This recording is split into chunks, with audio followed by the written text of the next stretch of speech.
Okay, welcome to another edition of Carnivore Bites. I'm your host, Jeff Sherman, along with Dr. Eric Lopkin. And a lot of stuff going on in the news, kind of a little bit same old, same old.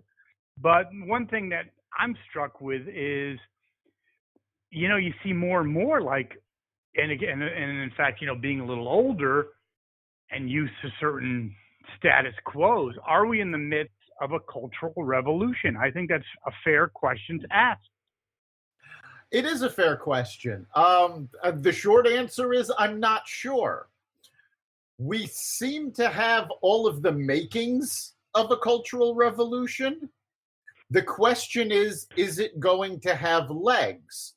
We had, right after the Trump election, we also had protests and movements and Me Too, and nothing really seemed to come of it. There were a lot of changes in media, a lot of changes in language, but no real progress has been made yet. So I think the question is, does the movement we're seeing now have legs?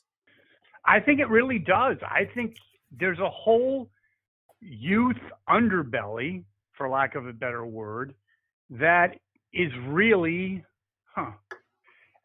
is a lot different than mainstream America.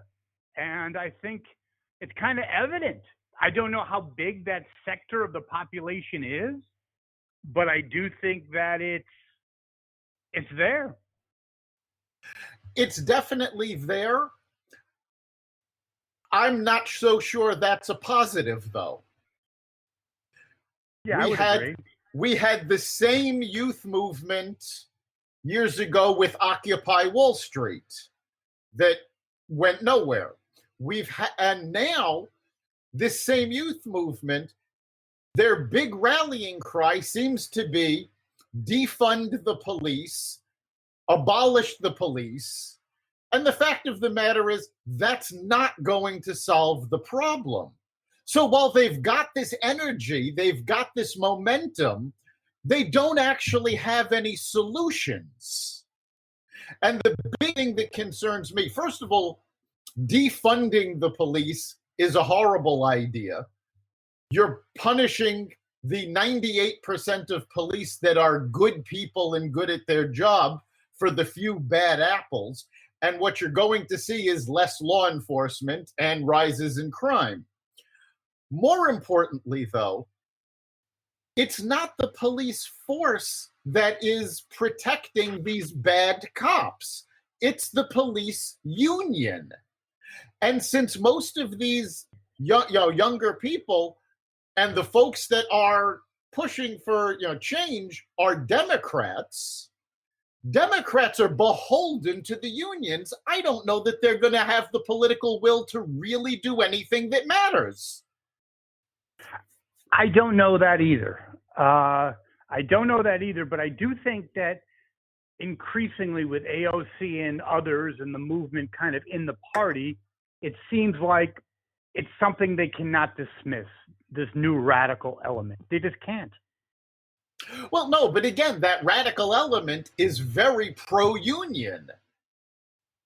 So they don't, that's their constituency. They're, for the worker. Are they going to be willing to say, look, the union is protecting these bad actors. We need to just redo the unions. And of course, the unions are going to fight against that. Is the will to make change there? Absolutely. What do you think the political ramifications are in terms of? I think Biden is I know he's not really in control of the campaign, so to speak, but it seems like he's more beholden to the far left. He's definitely more beholden to the far left.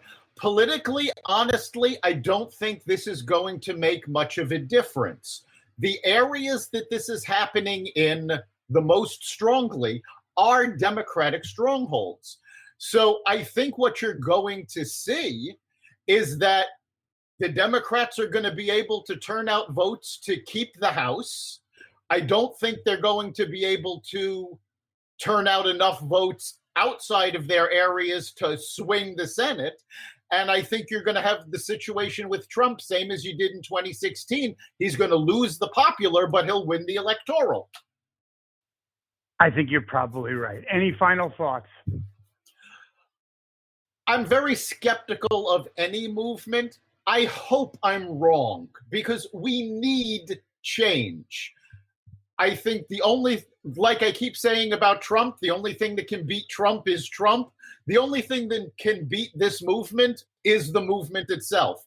If they don't coalesce around solid solutions, it's not going to accomplish anything. I would agree. I think it does have an impact on this election, though. I think the movement has taken a lot of the oxygen to the room. What do you think? It's definitely taken a lot of the oxygen in the room. But I've actually heard an interesting theory, and I don't know if it's true or not, but I wonder if it is, where the African American community, they were going to be outraged by this. You know, this is the fight they've been waiting for to try to get civil rights. The younger folks, the Caucasian groups that have joined them, there's a theory that there's a lot of anger there that's been built up simply because they've been cooped up for so long.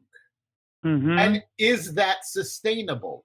Again, I don't know if that's sustainable or not, but we do need to make change. Well, any final thoughts, Dr. Lopkin? That pretty much sums it up. All right, and we'll be back again on Friday with a live version of the Carnivore Radio, correct? Yes, you can join us live Friday at 4 Eastern Standard Time at blogtalkradio.com/Carnivore Radio. See you then. All right, until then, take care. You've been listening to Carnivore Bites, part of the Exvadio Podcast Network. You can catch us every week on carnivoreradio.com, exvadio.com/podcasts, the Apple Podcast Store, Google Play, Spotify, iHeartRadio, and wherever you find podcasts.